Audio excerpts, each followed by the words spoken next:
পাবনা সদর উপজেলার ভাড়ারা ইউনিয়নের কোলাদি গ্রামে বাবুল শেখ নামে এক চরমপন্থী নেতাকে গুলি ও কুপিয়ে হত্যা করেছে দুর্বৃত্তরা।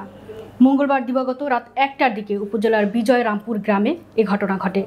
আরও দেখুন পাবনা জেলা প্রতিনিধি মোহাম্মদ হাসান মিয়ার প্রতিবেদনে। নিহত বাবুল শেখ ওরফে লগা বাবু বিজয়রামপুর গ্রামের হোসেন শেখের ছেলে।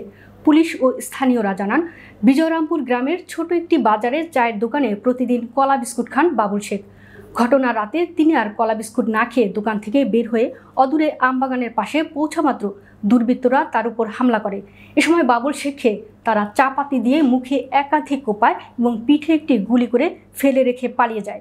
বিষয়টি জানাজানি হলে বাবুল শেখকে দ্রুত উদ্ধার করে পাবনা সদর হাসপাতালে চিকিৎসার জন্য জরুরি বিভাগে নিয়ে গেলে কর্তব্যরত চিকিৎসক মৃত ঘোষণা করেন।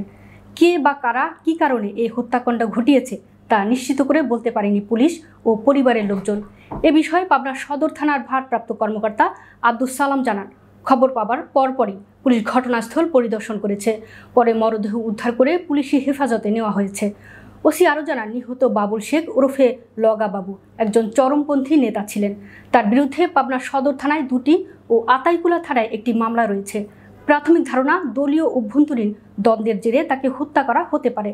লাশ ময়না তদন্তের জন্য মর্গে পাঠানো হয়েছে।